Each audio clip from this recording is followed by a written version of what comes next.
De retour sur Makeba. Et aujourd'hui et demain, donc on est le week-end du 23 septembre. Et aujourd'hui et demain, on va pas sortir. Parce que si tu te rappelles, j'avais un problème là de l'inverseur. La marche avant passait pas plusieurs fois, elle n'est pas passée, il fallait que je monte dans les tours.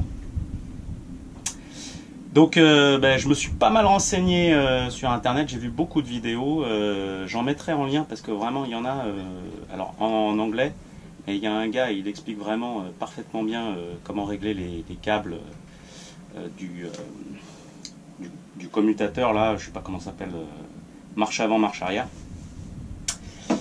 Et donc avant de tout démonter, l'inverseur, vérifier les engrenages, le cône, le machin, je vais faire la vidange et je vais démonter la manette des gaz et je vais voir dans quel état elle est, parce que je pense qu'elle est d'origine du bateau de 2010, ça a l'air pas mal oxydé.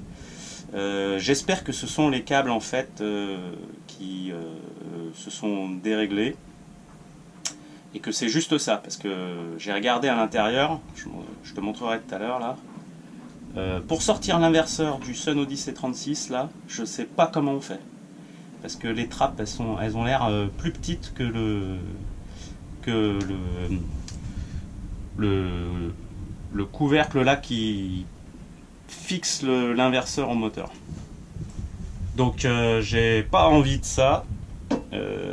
La mécanique ça me fait pas trop peur, mais si jamais je dois démonter toute la descente du bateau pour sortir l'inverseur, là par contre ça m'ennuie beaucoup. Donc voilà, est-ce que c'est un week-end voile perdue? Pas tellement, parce qu'aujourd'hui il prévoit 70 km/h de vent, donc je pense qu'il y a une petite tramontane là qui s'installe, et naviguer par 35 nœuds, bon, ça se fait, mais pas forcément dans le plaisir. En solo, j'ai expérimenté là quand j'ai fait le convoyage. Bon, on peut avoir un petit peu de casse sur les voiles.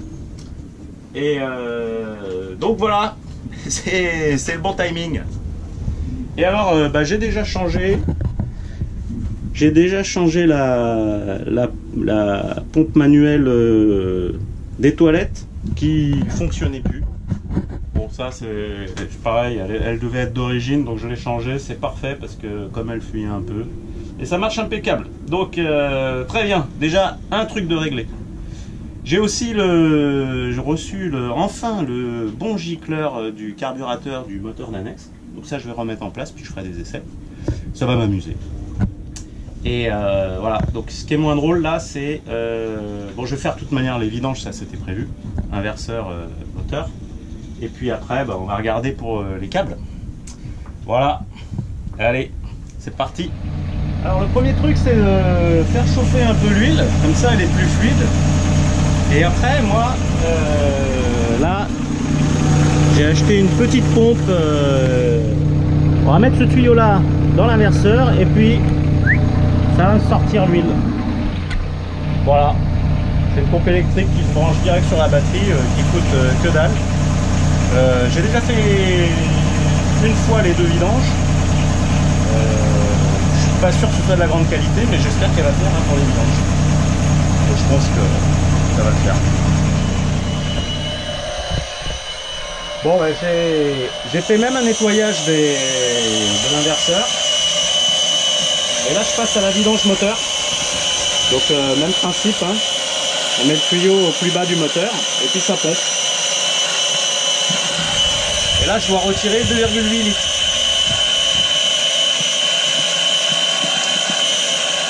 Ouais, l'huile est noire. Alors, sur le moteur, tout va bien. J'ai enlevé le filtre à huile. C'est moi qui l'avais serré à la main, parce que c'est pas la peine de serrer comme un malade.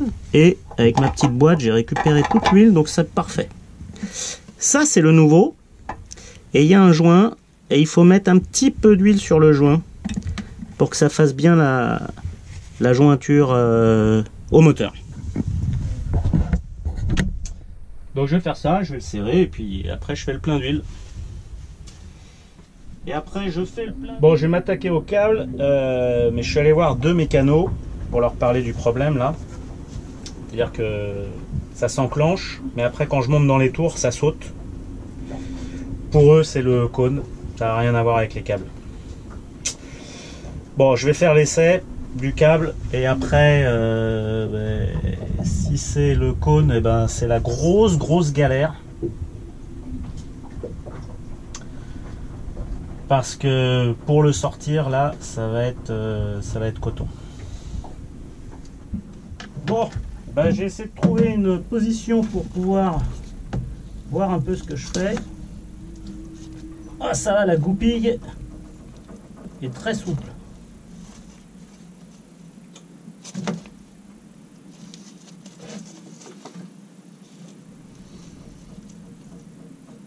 Ah ouais, ça vient tout seul.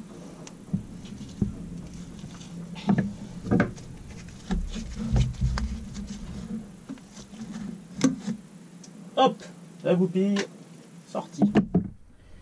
Alors, ah ouais, ça se défait tout seul.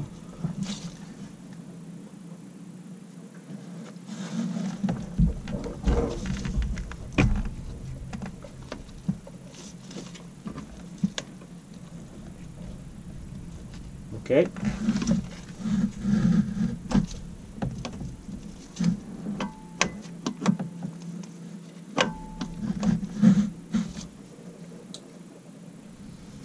Donc c'était en point mort et là on va le mettre, donc là c'est marche avant, on va mettre marche avant et on va voir si ça correspond avec le câble.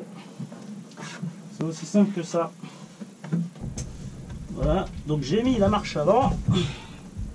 Est-ce que ça correspond?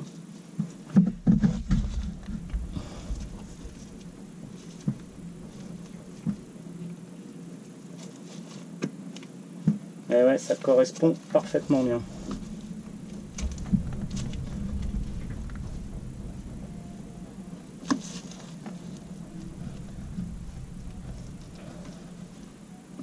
Ouais. Ok, marche arrière.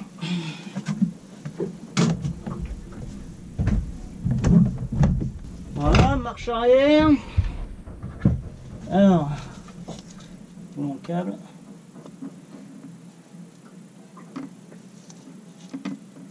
Alors, est-ce que ça correspond? Ah ouais, il est tordu là, quand même là.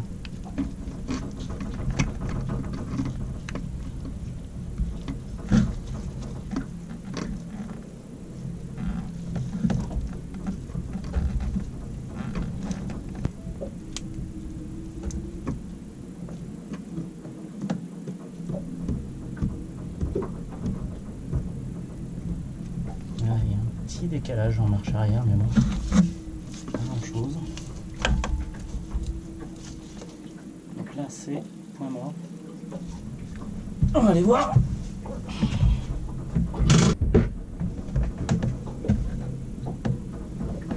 Ok, donc point mort.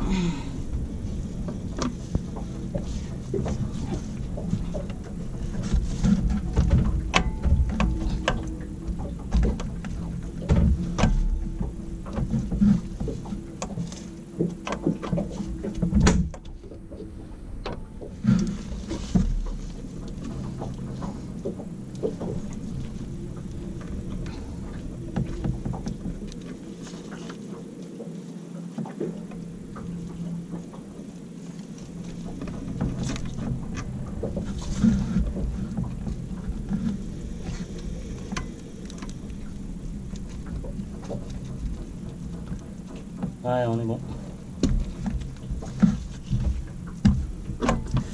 Point mort, on est bon aussi. Donc c'est pas un problème de câble. Et ça, c'est très chiant. Et ben c'est pas une bonne nouvelle parce que le câble est bien réglé. Et ça fonctionne parfaitement bien. Ça veut dire que ça vient vraiment de l'inverseur. Bon, je vais faire quand même les essais, j'allume le moteur et puis je vais passer l'inverseur ici.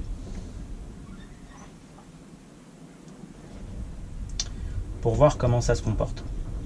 Enfin, je vais passer marche avant ici et marche arrière pour voir comment ça se comporte en ayant le câble de la manette débranché.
Bon, hier c'était mécanique et bon bah ouais, c'était pas très réjouissant là l'histoire de l'inverseur.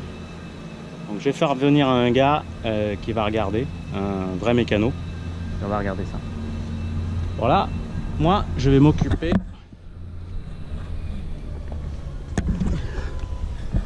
de faire un transfilage ici, parce que ça c'était ma petite réparation de fortune à l'Escala. Parce que le coulisseau là, je sais plus comment ça s'appelle ça. Ouais, il avait pété. Et on voit, c'est attaché à la grand voile par cette bande textile. Et il y a un transfilage autour. Mais on peut pas l'ouvrir, donc on peut pas remettre le coulisseau. Donc je vais enlever ça. Et puis je vais mettre un Dynéma en transfilage pour essayer que ce soit le plus près possible. On remarque, c'est pas trop mal. Hein. Bon, voilà. Et l'avantage du Dynéma, c'est que ça a une résistance phénoménale. Mais par contre, il faut que je mette au moins 3 tours pour que ça répartisse l'effort sur le petit coulisseau là. Le petit chariot, enfin je sais pas comment on appelle ça. Donc voilà, je vais essayer de faire ça. Bon, on va essayer de filmer un peu, mais c'est pas évident là, parce que la caméra, je vais pas pouvoir la tenir. Ouais, j'ai réussi à mettre la caméra. Hein. Bon, on va essayer d'enlever ça.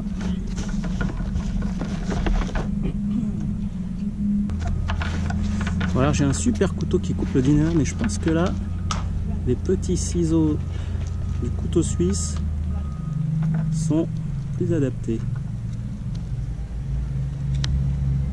Ouais. Vachement bien fait ça. Ça c'est un truc...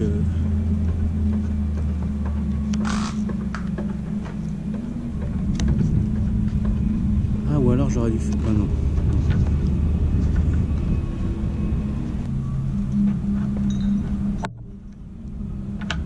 Ah ouais, il y a un petit nœud de chaque côté. Ouais, c'est... Ouais, fait par des professionnels. C'est toujours nickel. Ah ouais, punaise. Ah ouais, à l'intérieur aussi. Oh la vache. Ok, d'accord. Bon, on verra si ça, je peux l'utiliser.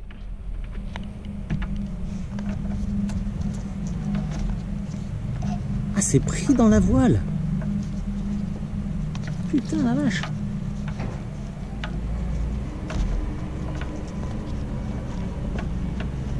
Ah ouais, c'est pris dans le...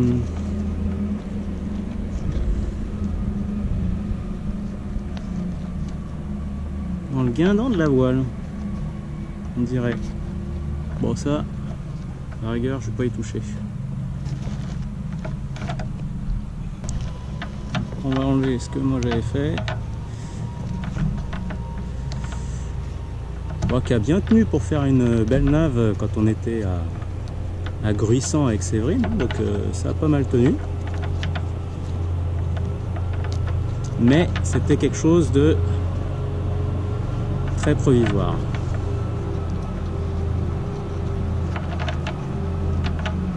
Alors,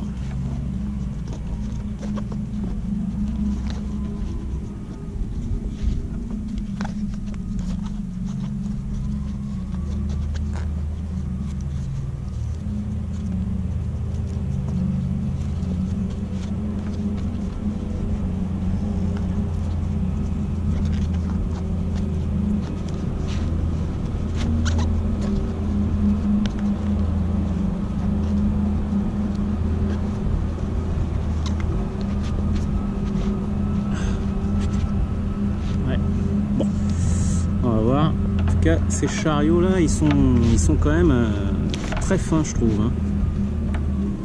Pas génial. Je pense que c'est vraiment c'est clair que s'il y a le moindre jeu, c'est lui qui pète, quoi. J'arriverai pas à faire le transfilage. Si je le serre, je peux pas. Donc ça va se terminer avec un nœud pareil. Putain. Ah ouais, je pourrais pas faire le transfilage.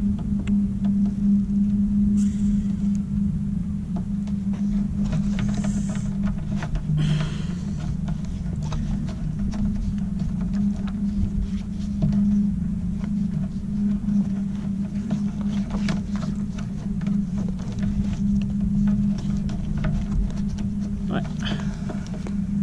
Bon, ok. Eh bien, on va faire ça.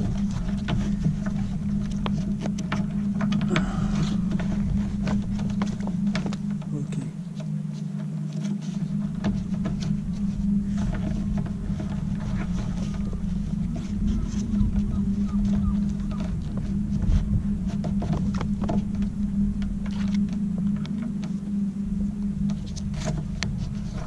Ça ne plaît pas des masses.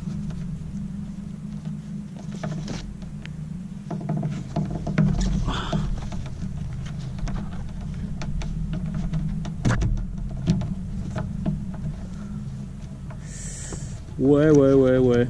Bon.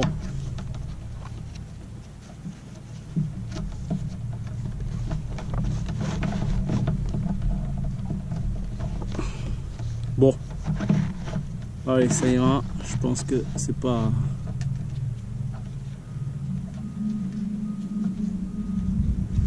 Je vais faire un nœud d'arrêt ici.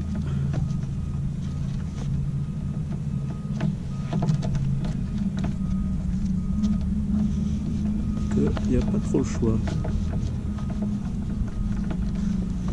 Non, ça va pas ça. Ça va pas parce que ça le détend.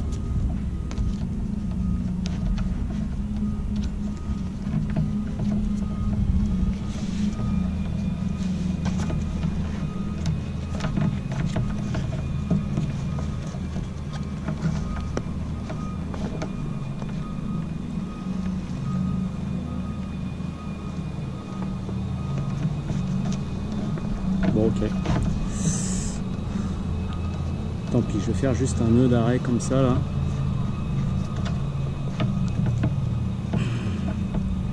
Nœud de capucin tout simple.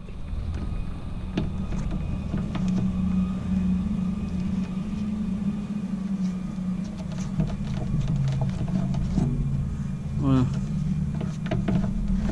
Voilà. Par contre ça bougera pas, hein. Ça c'est clair. Voilà, et ici on fait un petit nœud sur lui-même d'arrêt, hop, voilà, et là un petit nœud sur lui-même d'arrêt. Et voilà. C'est bon, je mets 2 nœuds d'arrêt là, je vais couper à ras, et puis voilà. Parfait. Voilà, on va y mettre un petit coup de chalumeau.